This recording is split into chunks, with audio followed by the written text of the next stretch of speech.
ठीक है, सबको जय मसीह। तो यहीं से थोड़ा सा देखने का कोशिश करो कि आज हम लोग क्या सीखने वाले हैं। और शायद इसको पढ़ने में आपको थोड़ा सा बोरिंग लगेगा, लेकिन समझने का कोशिश कीजिए। और जो ध्यान लगाकर सुनेगा उसके लिए लाभदायक बनेगा। और शायद राजू को थोड़ा सा अच्छा लगेगा, क्योंकि मिस्त्री लोग जो काम करते हैं, मिस्त्री लोग जो बिल्डिंग का काम करते हैं, उनको ये चीज़ें थोड़ा अच्छा लगता है। तो हम लोग अभी जो मिलान वाला तंबू या निवास स्थान के बारे में हम लोग देखने वाले हैं, और कैसे बनाया इसको हम लोग थोड़ा सा पढ़ेंगे। तो पहले 1 से 6 पद 26 अध्याय निर्गमन, इसका 26 अध्याय 1 से 6 पढ़ो। फिर निवास स्थान के लिए 10 पर्दे बनवाना, उनको ढकी हुए सनी वाले और नीले बरगंडी और लाल रंग के कपड़े का कढ़ाई के काम किए हुए कर्मों के साथ बनाना। एक एक पर्दे की लंबाई 28 हाथ और चौड़ाई 4 हाथ की हो। सब पर्दे एक ही नाप के हो। 5 पर्दे एक दूसरे से जुड़े हुए हो, और फिर जो 5 पर्दे रहेंगे वे भी एक दूसरे से जुड़े हुए हो।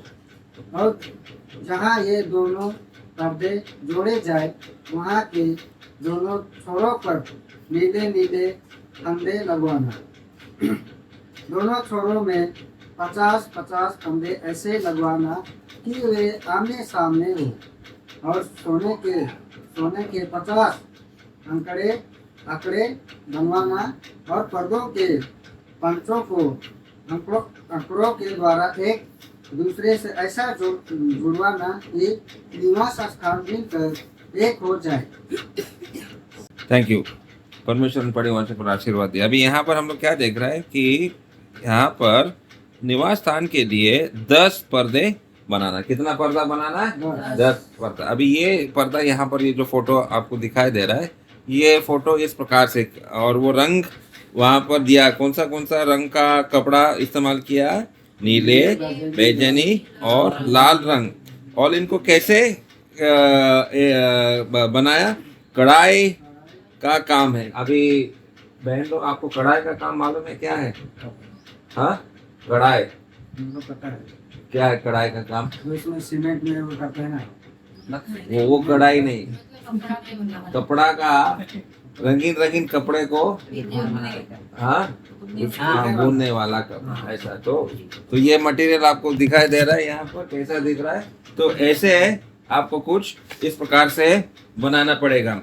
और वो कपड़ा, ये कपड़ा है, और ये कपड़ा पर्दा बनेगा, लेकिन ये पर्दा जो है ऊपर में जाने वाला है, ये पर्दा, ठीक है। और कितने बनाना है? 10 पर्दे बनाना है। और उसका लंबाई चौड़ाई भी दिया है, कितना? 28/4। हाँ, लंबाई जो है 28 और चौड़ाई 4 हाथ, ठीक है। वो 2 पद में लिखा है, और 3 पद में लिखा है कि 5 पर्दे एक दूसरे से जुड़े हुए हो। फिर जो 5 पर्दे रहेंगे वे भी एक दूसरे से जुड़े हुए हो। तो 5-5 करके आपको उसको जोड़ना है, ठीक है। 5-5 जब जोड़ने के बाद, ठीक है, जोड़ने के बाद फिर वहां पर आगे आपको 4 पद में लिखा, और जहां ये दोनों पर्दे जोड़े जाएं वहां की दोनों छोरों पर नीले नीले फलियां लगवाना। अब ये नीले नीले फलियां, ये देखो, ये ऐसा फलियां जो है कपड़ा से ही है। कपड़ा का नीले नीले फलियां। पर्दा आप शायद देखा होगा कैसा बनता है, ठीक है। फंदे हैं। हाँ, फंदे। अच्छा, वहां पर फंदे है। मेरा यह 4 पद में फलियां लगवाना है करके लिखा है। 4 पद में लिखा है फलियां, फंदे लिखे हैं। तुम्हारा बाइबल में फलियां है या फंदे है? 4 पद में हाँ, फंदे ही है, ठीक है। अभी ये फंदे या फलियां जो है, वहां पर अभी एक हुक भी बनाना है। क्योंकि 5 इधर जोड़ा है, 5 और दोनों 5 पर्दा को जोड़ने के लिए आपको दोनों छोरों में 50 फलियां, अभी ये 5 पद में फलियां आ गया, 50 फलियां ऐसे लगवाना है कि आमने सामने हो, और सोने के 6 पद में, और सोने के अकड़े बनवाना। ये हुक जो है अकड़े है, ठीक है, ये अकड़े है, अकड़े शब्द वहां पर भी है, हाँ, तो अकड़े है, तो इस प्रकार से उसको जोड़ना है, ठीक है। अकड़े और पर्दों के पंचों को अकड़ों के द्वारा एक दूसरे से ऐसा जुड़वाना कि निवास स्थान मिलकर एक ही हो जाए। तो ये पर्दा अभी ऊपर से लगने वाला है, तो ये छत है, छत के लिए ये पर्दा है। अभी 4 अलग अलग चीजें इस छत के लिए बनाने वाला है, ठीक है। अभी दूसरा ये जो है ये नीला, लाल और बैगनी जो है, यहाँ पर ये पर्दा लगा हुआ है, ठीक है। अभी इसके ऊपर और एक पर्दा आने वाला है, और वो आप जरा पढ़ो आगे, 7 पद से लेकर 13 पद तक पढ़ो। फिर निवास के ऊपर तंबू का काम देने के लिए बकरी के बाल के 11 पर्दे बनवाना। एक पर्दे की लंबाई 3 हाथ और चौड़ाई 4 हाथ की हो। दारों पर्दों एक ही नाप के हो, और 5 पर्दे अलग और फिर 6 पर्दे अलग जुड़वाना। और 8वें पर्दे को तंबू के सामने मोड़कर दूसरा कर देना। और तू 50 आंकड़े उस पर्दे के छोर में जो बाहर से मिलाया जाएगा, और 50 भी आंकड़े दूसरी ओर के फंदे की छोर में जो बाहर से मिलाया जाएगा बनवाना। और पीतल के 50 आंकड़े बनाना, और आंकड़ों को फंदों में लगाकर तंबू को ऐसा जुड़वाना कि वह मिलकर एक हो जाए। और तंबू के पर्दों का लटका हुआ भाग, अर्थात जो आधा पट रहेगा, वह निवास की पिछली ओर लटका रहे। और तंबू के पर्दों की लंबाई में से हाथ भर इधर और हाथ भर उधर निवास के ढकने के लिए उसके दोनों ओर लटका हुआ रहे। अभी और एक पर्दा बनाया है, ठीक है, और एक पर्दा बनाया है, तो कौन सा बाल से बनाया है? बकरी का बाल। और बकरी का ये वैसे काला दिखना चाहिए, बकरी ज्यादातर काला होता है, ठीक है। दूसरा रंग का बकरी होता है क्या? होता है। कौन सा रंग? लाल होता है, है। सफेद होता है, ठीक है। तो बकरी का बाल से ये हाँ हरा होता है। सपने में आता होगा हरा वाला, ठीक है। जो बकरी के बाल से और एक पर्दा बनाया। अभी ये यहाँ पर 11 जोड़े हैं, कितने? 11। यहाँ पर 10 थे, लेकिन बकरी का बाल का जो पर्दा बनाया, यहाँ पर 11 जो ये क्या बोलेगा, यहाँ पर 5, यहाँ पर 6 और यहाँ पर 5 है करके, और वहीं पर रिंग लगा हुआ दोबारा उनको जोड़ने के लिए। पहले वाला जो था ये सोने का बना हुआ था, लेकिन यहाँ पर ये अकड़े जो है किससे बना हुआ है? पीतल का बना हुआ, ठीक है। तो इस प्रकार से ये और एक छत डबल लेयर बन गया। अभी और एक लेयर बनेगा। अभी 14 पद को जरा पढ़ो। एक तंबू के लिए लाल रंग से रंगी हुई मोरों की खालों का एक ओढ़ना। बस एक मेढ़ों का खालों का एक ओढ़ना। अभी मेढ़ों का खाल मतलब बकरी का और एक जाति है जो बहुत बड़ा है, और उसका चमड़ा को वो लोग लाल बना दिया, और उस चमड़ा को इसके ऊपर बना दिया।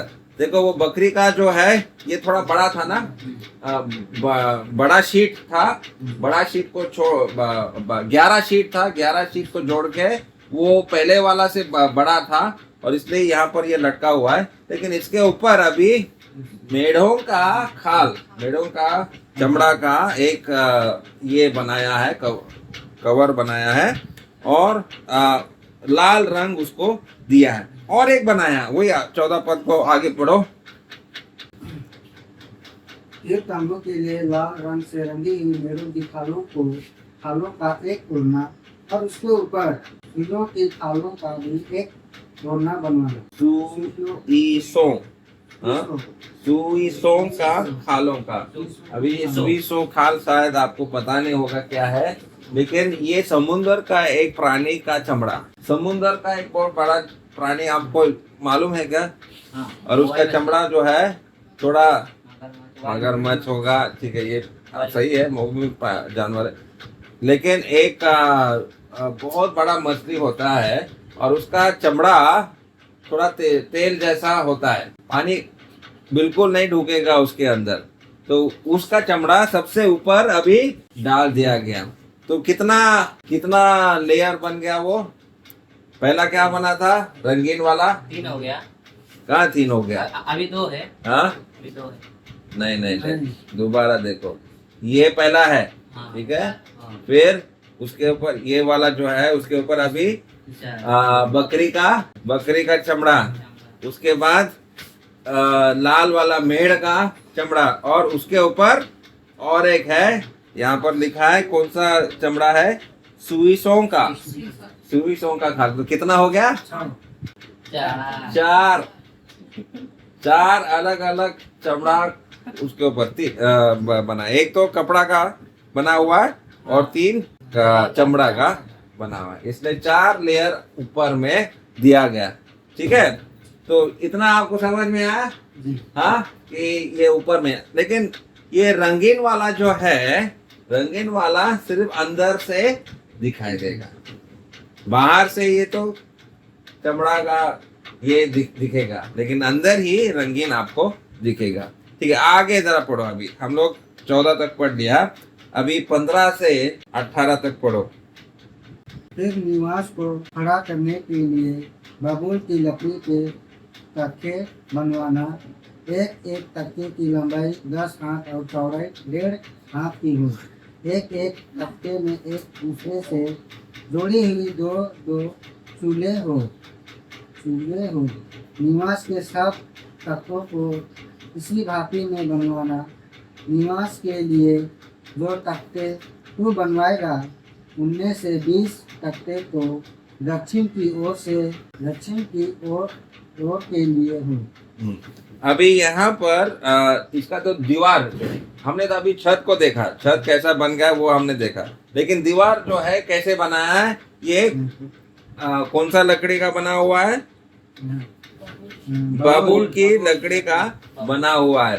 ठीक है, वो 15 बद। फिर निवास को खड़ा करने के लिए बबूल की लकड़ी के तख्ते बनवाना। अब ये तख्ते है, ठीक है, आप क्या बोलेगा तख्ते को दूसरा आपका भाषा में?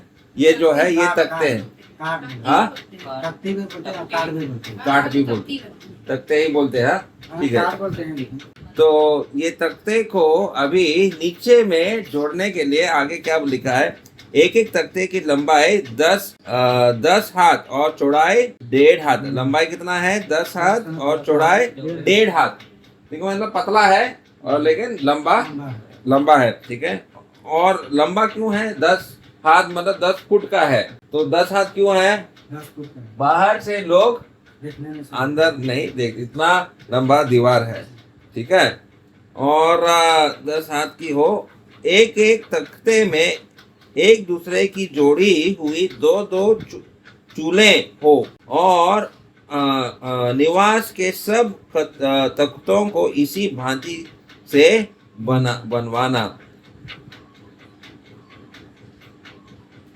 2 चूल्हे यहाँ पर नीचे में आपको दिखाई दे रहा क्या? नीचे में 2 चूल्हे दिए हुए, ठीक है। और निवास के लिए जो तख्ते तू बनवाएगा, उनमें से 20 तख्ते तो दक्षिण की ओर के लिए हो। तो यहाँ पर 20, ठीक है, दक्षिण भाग में 20 और उत्तर भाग में 20 तख्ते हैं। और नीचे जमीन में जाने के लिए आगे जरा पढ़ो 19 पर। और 20 तख्तों के नीचे चांदी की 40 कुर्सियां बनवाना, अर्थात एक एक तख्ते के नीचे उसके चूल्हों के लिए 2 कुर्सियां। 20। हाँ, पढ़ो। निवास की दूसरी ओर अर्थात उत्तर की ओर के लिए 20 तख्ते बनवाना है। ठीक है, तो अभी यह जो दांत जैसा दिख रहा है ना यहाँ पर, ये जो तख्ते में दांत दिया है, नीचे में चांदी से बना हुआ कुर्सी है, और ये क्या बनेगा, ये उसी में जाकर बैठ जाता है। ठीक है, तो ये 20 इधर 20 उधर। ठीक है, और ये जो है पूरब साइड का है, पूरब से है। ठीक है, तो पूरब से है, ये उत्तर भाग में है, दक्षिण भाग में। तो यहाँ पर 20 है, तो यहाँ पर पूरब भाग में कितना है, जरा आगे पढ़ो, 21 22 पढ़ो। और उनके लिए चांदी की 40 कुर्सियां बनवाना, अर्थात एक एक तख्ते के नीचे 2-2 कुर्सियां हो। हाँ, एक एक तख्ते के नीचे 2-2 कुर्सियां हो। ठीक है, दो दांत दिखाई दे रहा ना, एक दांत के लिए एक कुर्सी है। ठीक है, तो वो उसमें बैठ जाएगा। ठीक है, आगे पढ़ो। निवास की पिछली ओर अर्थात पश्चिम की ओर के लिए 6 तख्ते बनवाना। हाँ, पीछे की ओर या पूरब की ओर ये है। यहाँ पर कितने हैं, 1 2 3 4 5 6। ठीक है, आगे पढ़ो। और पिछले भाग में निवास के कोनों के लिए 2 तख्ते बनवाना। और कोनों के लिए, ये कोना है, इधर कोना है और उधर कोना के लिए भी आपको और 2 बनाना है। तो कुल मिला के कितना हुआ, आगे पढ़िए। और ये नीचे से दो भाग के हो, और दोनों भाग ऊपर के सिरे तक एक एक कड़े में मिलाए जाए। दोनों तख्तों का यही रूप हो, ये दोनों कोनों के लिए हो। और 25 पर, और 8 तख्ते हो, और उनकी चांदी की 16 कुर्सियां हो, अर्थात एक एक तख्ते के नीचे 2-2 कुर्सियां हो।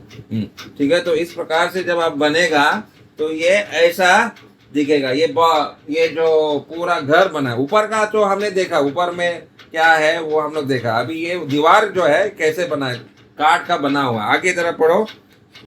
फिर बाबुल की लकड़ी के बेड़े बनवाना, अर्थात निवास के एक ओर के तख्ते के लिए 5, और निवास के दूसरी ओर के तख्तों के लिए 5 बेड़े, और निवास का जो भाग पश्चिम की ओर पिछले भाग में होगा, उसके लिए 5 बेड़े बनवाना। अच्छा, ये 5 बेड़े, देखो यहाँ पर इधर और इधर 5 बेड़े बनाना है। देखो यहाँ पर गिनो कितना, 1 2 3 4 5। ठीक है, उधर 5 है, इधर 5 है, और यहाँ पर भी 5 है, 1 2 3 4 5। ठीक है, तो एक लंबा होगा जो इधर से उधर, हाँ, एक कोना से दूसरा कोना तक आएगा, और बीच में सारे को जोड़ने के लिए। ठीक है, तो इस प्रकार से ये बनाना है। आगे पढ़ो। बीच वाला बेड़ू जो तख्तों के मध्य में होगा, वह तम्बू के एक सिरे से दूसरे सिरे तक पहुँचे। हाँ, तो ये भी जो है सबसे लंबा वाला जो है, ये एक कोना से दूसरा कोना तक होगा। ठीक है, आगे पढ़ो।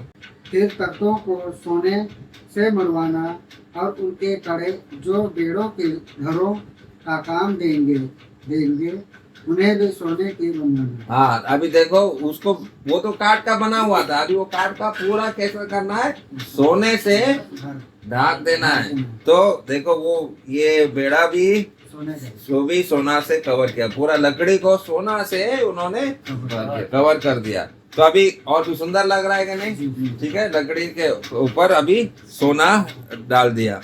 ठीक है, आगे पढ़ो, 30 पद पढ़ो।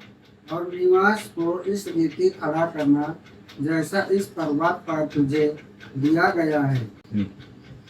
ठीक है, आगे पढ़ो। अभी और एक पर्दा के बारे में हम लोग पढ़ने। हाँ, 31 पद 31 32 पद को पढ़ो। फिर नीले गजेंद्री और लाल रंग के और बटी हुई सूक्ष्म सनी वाले कपड़े का एक बीच वाला पर्दा बनवाना। वह कढ़ाई के काम किए हुए खरबों के साथ बने, और उनको सोने से मुड़े हुए बबूल के 4 खंभों पर लटकाना। उनकी अंगड़ियां सोने की हो, और ये चांदी की 4 कुर्सी पर खड़ी रहे। ठीक है, अभी यहाँ पर और एक पर्दा के बारे में बता, जो अंदर है, जिस घर के अंदर एक पर्दा बनाना है, उसके अंदर करूब मतलब स्वर्गदूतों का डिजाइन आपको बनाना है। और कितने खंभों के ऊपर डालना है?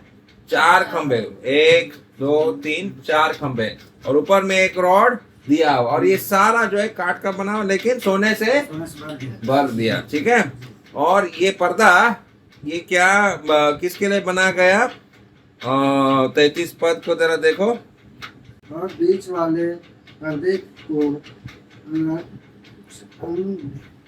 अंकड़ियों के नीचे लटका कर उनकी आड़ में साक्षी पत्र का संदूक भीतर ले जाना। इस प्रकार वह बीच वाला पर्दा तुम्हारे लिए पवित्र स्थान को परम पवित्र स्थान से अलग किए रहे। हाँ, तो ये पर्दा घर के अंदर में 2 भाग, और ये घर के अंदर में 2 भाग, एक पवित्र स्थान है और दूसरा परम पवित्र स्थान। देखो ये 2 भाग क्या है? ठीक है। ये परम पवित्र कौन सा? हाँ, ये वाला परम पवित्र स्थान है। ठीक है, ये परम पवित्र स्थान है, और ये पवित्र स्थान, परम पवित्र और पवित्र स्थान 2 भाग है। अभी ये परम पवित्र स्थान के भीतर में क्या दिया गया है? वहां पर ही लिखा गया, हाँ, वाचा का संदूक, 34 पद। परम पवित्र स्थान में साक्षी पत्र के संदूक के ऊपर पराचित के ढकने को रखना। अभी ये वाचा का संदूक आप लोगों को याद है, हम लोग पिछले बार देखा है। तो वो वाचा का संदूक अभी भीतर में डाल दिया गया, और वो प्रायश्चित का ढकना भी उसके ऊपर रख दिया। ठीक है। तो इस प्रकार से ये पर्दा आपको दिख रहा है। ये अंदर का पर्दा बहुत ही रंगीन है, और ये सोना भी दिख रहा है, और परम पवित्र स्थान में वो वाचा का संदूक है। अभी आगे पढ़ो, लास्ट तक पढ़ो। और उस पर्दे के बाहर निवास के उत्तर की ओर मेज रखना, और उसके दक्षिण की ओर मेज के सामने दीवट को रखना। फिर तंबू के द्वार के लिए नीले, बजरंगी और लाल रंग के और बटी हुई सूक्ष्म सनी वाले कपड़े का कढ़ाई का काम किया हुआ एक पर्दा बनवाना, और इस पर्दे के लिए बबूल के 5 खंभे बनवाना, और उनको सोने से बनवाना। उनकी अंकिया सोने की हो, और उनके लिए पीतल की 5 कुर्सी डलवा कर बनवाने। तो अभी ये बाहर का 36 पद में हम क्या पढ़ते हैं? 36 पद में फिर तंबू के द्वार के लिए मेन गेट जो है, मेन गेट का क्या है? तंबू के बाहर द्वार के लिए नीले, बैजनी और लाल रंग के और बटी हुई सूक्ष्म सोने वाले कपड़े का कढ़ाई का काम दिए हुआ एक पर्दा बनाना। तो ये बार गेट में ये एक बहुत बड़ा पर्दा, और खंबे कितने हैं? 1 2 3 4 5 खंबे आपको बनाना, और 5 खंबे के ऊपर ये बड़ा पर्दा जो मेन गेट के लिए आपको बनाना पड़ेगा। और 35 पद में हमने पढ़ा कि अंदर में जो कुछ भी दिया है वो बाकी का जो सामान वहां पर दिया, वो पिछले बार हमने क्या देखा? एक दीपक का स्तंभ है, और क्या था? एक मेज, जिसमें क्या रखा था? मेज के ऊपर क्या रखा था? कितने रोटी? 12 रोटी। तो वो यहाँ पर अंदर पवित्र स्थान में, और परम पवित्र स्थान में वाचा का संदूक है। ठीक है। और अभी मेन गेट भी हमने देखा। अभी ये वाचा ये जो मिलाप वाला तंबू जो है, ये इससे कुछ चीजें हम लोग सीखते हैं, और क्या सीखते हैं मैं अभी आपको बताने का कोशिश करेंगे। सबसे पहले वो पर्दा आपको याद है, वो पर्दा जो परम पवित्र स्थान और पवित्र स्थान का विभाजन जो कर रहा है, नया नियम में हम कहां पर देखते हैं? जरा बताओ, कब इस पर्दा को हम लोग नया नियम में देखते हैं? प्रभु यीशु मसीह के समय में एक घटना हुआ, उस पर्दे के विषय में आपको याद है? ठीक है, खोलो मत्ती इसका 27 अध्याय 51। जब यीशु मसीह क्रूस पर मर रहा था तो एक घटना हुआ, और ये मंदिर के अंदर का एक घटना है वहां पर लिखा है, क्या हुआ जरा पढ़िए। 27 का 51, 51। और देखो, मंदिर का पर्दा ऊपर से नीचे तक हट कर दो टुकड़े हो गया और धरती डोल गई और चट्टानें सड़क गई। तो आपको क्या लगता है, क्यों लगता है ये पर्दा क्यों फट गया? जब यीशु मसीह क्रूस पर मरा, मंदिर के अंदर का पर्दा फट गया, क्यों फटा होगा? यीशु मसीह क्रूस पर जब मर रहा था, यही पर्दा, इसके बारे में अभी हम लोग देखा, ये पर्दा फट गया क्यों? विष्णु भाई बोलो, इससे क्या हम लोगों को समझ में आता है? ये तो बहुत सुंदर है और पवित्र स्थान और परम पवित्र स्थान का विभाजन कर रहा है, और इसमें कोई साधारण व्यक्ति अंदर नहीं जा सकता है। केवल याजक जो है साल में एक ही बार वो अंदर जा सकता है, बाद में हम लोग देखेंगे।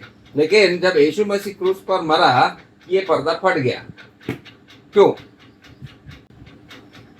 राजू क्या लगता है आपको? अंदाज करो, कोई बात नहीं, क्यों फटा होगा? दो भाग में बटा हुआ था ना। लेकिन अभी पर्दा फट गया और ऊपर से नीचे, नीचे से ऊपर नहीं, ऊपर से नीचे फट गया। क्योंकि जब जो उसका कपड़ा पहना हुआ था वो तो बीसी बन गया। अच्छा ठीक है, नियम जो था उसको तोड़ दिया। कौन तोड़ा? प्रभु ने तोड़ा और एक नया नियम बनाया। और प्रवेश कौन कर सकता है अभी? बिल्कुल सही। तो जब वो पर्दा फट गया, मतलब परमेश्वर ने एक नया नियम, बिल्कुल सही शर्मदार ने बोला, एक नया नियम, नया वाचा हमारे लिए। अब कोई भी जाति का वो परमेश्वर के सामने जा सकता है। इसलिए वो पर्दा ऊपर से नीचे फट गया। नीचे से आदमी जो है नीचे से फाड़ेगा, लेकिन परमेश्वर ऊपर से नीचे फाड़ेगा। ठीक है, और भी कुछ बातें हम लोग सीखते हैं। और ये जो तंबू, ये पूरा जो है इसका भी बाउंड्री के बारे में बाद में हम लोग देखेंगे। लेकिन इसका बोर्ड, ये इसका दीवार, इसका चमड़ा, ऊपर का ये वो, और जो सोने का जो बना हुआ, वो सब चीजें अभी हमने इसके अंदर का चीजें देखा। बाहर का चीजें अभी बाद में, अगले बार में ये सिखाऊंगा। लेकिन अभी ये सब चीजें जब हम देखेंगे, ये कच्चा या पक्का है? ये मंदिर जो अभी बना है, ये कच्चा है या पक्का है? हाँ, अभी जो हमने पढ़ा कैसे बनाया है, सॉकेट बनाया है, तो किस प्रकार से बनाया है, इससे आपको क्या लगता है, ये पक्का है? नहीं, हाँ, कच्चा है। अच्छा है। और कच्चा अगर है, इसका मतलब ये ज्यादा दिन टिकेगा क्या? नहीं। तो हम एक पक्का मंदिर का इंतजार में है। वो पक्का मंदिर कहाँ पर है? इस पृथ्वी पर है क्या? नहीं है। वो कहाँ पर है? स्वर्ग में है। और उस पक्का मंदिर पे हमको जाना है, और उसी के मंदिर के पास के यात्रा में है। हम लोग यात्री है इस जग में, और उस मंदिर की ओर हम लोग जा रहे, जो स्वर्ग में है। अभी जो कुछ भी है ये सिर्फ टेम्पररी है, परमानेंट नहीं है। बगान में भी टेम्पररी काम कर रहा है या परमानेंट है तुम? भी टेम्पररी है। परमानेंट कौन है? सिर्फ राजू है। राजू भी नहीं परमानेंट, मेरा मम्मी है परमानेंट। मम्मी परमानेंट है। ठीक है, वो एक धन तो है यहाँ पर जो परमानेंट है दुनिया में। लेकिन हम परमानेंट है क्या टेम्पररी है? नहीं है। दुनिया में भी हम लोग ऐसे ही टेम्पररी, हमेशा के लिए नहीं है। कोई नहीं है। हमको जाना है परमानेंट वाला मंदिर के पास जाना है। और यहाँ पर जैसे हम लोग देखा, वो 30 पद में हमने पढ़ा। 30 पद में क्या लिखा है? जैसा मैंने दिखाया, क्या लिखा है? और निवास को इस रीति से खड़ा करना जैसा इस पर्वत पर तुझे दिखाया गया। इसको जैसा परमेश्वर ने दिखाया वैसा ही मूसा को बनाना था। मूसा को अपना बुद्धि, अपना अकल से नहीं बना सकती। वो हुक भी परमेश्वर ने कैसे बनाना है वो भी बोला है। वो जो सॉकेट भी बनाना है, वो कुर्सी भी बनाना है, वो सब चीजें परमेश्वर ने बोला है। वैसा ही अपना दिमाग लगाकर मत बनाओ। तो नया नियम का कलीसिया, नया नियम का मंडली क्या मैं अपना बुद्धि से मैं चर्च बना सकता हूँ? नहीं या नया नियम में जैसे हम मंडलियों को देखते हैं पढ़ते हैं वैसा बनाना पड़ेगा? बिल्डिंग है क्या विश्वासियों का घर है ये जो नया नियम का चर्च जो है ये सिर्फ बिल्डिंग है क्या? नहीं, सिर्फ बिल्डिंग नहीं है, ये एक विश्वासी को जोड़कर ये एक मंडली बन जाता है। और जरा पहला थिस्सलुनीका इसका 2 अध्याय और 14 पद को जरा पढ़ो। पहला थिस्सलुनीका 2 अध्याय और 14 पद। पहला थिस्सलुनीका 2 का 14। परंतु शारीरिक मनुष्य परमेश्वर की आत्मा की बातें ग्रहण नहीं करता, क्योंकि वे 2 का 14। 2 का 14। इसलिए तुम है भाइयों परमेश्वर की उन कलीसियों की सी चाल चलने लगे हाँ। जो यहूदी में मसीह यीशु में है, क्योंकि तुमने भी अपने लोगों से वैसा ही दुख पाया जैसा उन्होंने यहूदियों से पाया था। तो पहला थिस्सलुनीका 2 अध्याय 14 पद में लिखा कि जैसा यरूशलेम की कलीसिया वैसा ही हमको कैसा बनाना है? नकल करना है। नकल करना शब्द नहीं दिया है, लेकिन उसका चाल चलन, उनकी कलीसियाओं की सी चाल चलन या उसका नकल करना है। अभी बच्चा जो है बाप का नकल करता है कि नहीं? जैसा बाप जैसा माँ वैसा बच्चे लोग भी नकल करता है। और बाप अगर सिगरेट पिएगा दारू पिएगा बच्चा भी उसका नकल इसी प्रकार से करेगा। लेकिन अच्छे चीजों का जो यरूशलेम का जो मंडली है उसका नकल हमको करना है। तो हमारा जो यहाँ विधाननगर का मंडली भी है उसके आप शामिल है, तो वो विधाननगर का मंडली भी यरूशलेम का मंडली पहला शताब्दी का मंडली कैसा था उसका नकल करना है। ठीक है। और क्या वहां पर इस उन पर्दों को हमने देखा, पर्दों में डिजाइन क्या था? क्या डिजाइन था वो?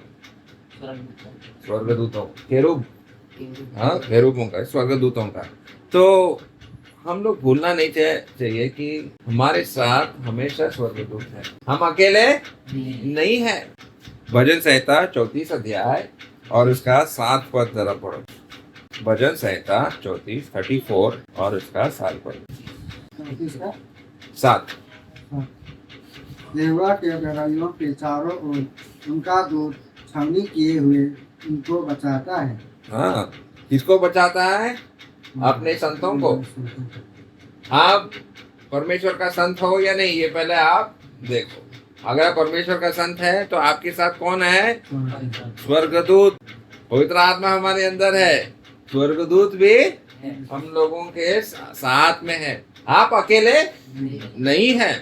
प्रभु हमेशा उनके बच्चों के साथ रहता है। वैसे इब्रानी 1 का 14 में भी ऐसा ही लिखा है, उसको खोलने का जरूरत नहीं है, लेकिन वहां पर भी बताया गया कि परमेश्वर अपने स्वर्गदूतों को अपने संतों के लिए भेजता है। अच्छा, अभी इस तंबू में या पूरा जो मंदिर का ये है, दरवाजे कितने हैं अंदर ढुकने के लिए, अंदर जाने के लिए कितने दरवाजे हैं? हाँ, अंदर अगर मुझे जाना है कहाँ से हम लोग प्रवेश करेंगे? द्वार कहाँ पर है? द्वार पर दिखाई नहीं देगा। द्वार कहाँ पर है भाई? ही रहेगा। हाँ, कहाँ है द्वार? बीचों बीच में। ये वाला, ये जो पर्दा जो है हाँ। यहीं से, ठीक है। इस पर्दा से आप अंदर प्रवेश कर सकता है। साइड से प्रवेश कर सकता है क्या? पीछे से प्रवेश कर सकता है? इस कोने से प्रवेश कर सकता है क्या? नहीं। मार्ग क्या है? एक ही है। और अगर आपको याद है जब नूह ने जहाज बनाया, उस जहाज में भी कितने द्वार थे? एक ही द्वार। परमेश्वर जो है उस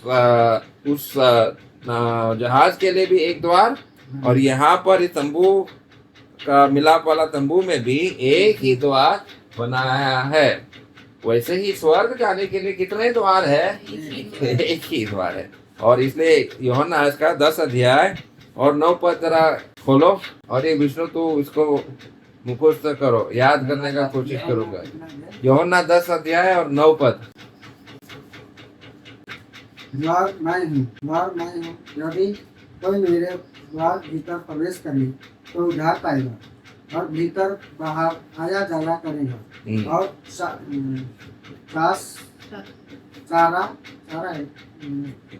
चारा पाएगा। हाँ, और प्रवेश में से कह रहा है कि स्वर्ग का द्वार मैं ही हूँ, जो मुझसे प्रवेश करेगा वो उद्धार पाएगा। प्रवेश मसीह ही वो अकेला द्वार है और रास्ता एक ही है, बहुत रास्ता नहीं, एक ही रास्ता है। प्रभु को मिलने के लिए एक ही रास्ता है। और इस और एक पद हम लोग लास्ट में पढ़ेंगे, वो जो पर्दा के बारे में हम देख रहा था, इब्रानी 9 अध्याय 24 पद। वहां पर क्या लिखा है?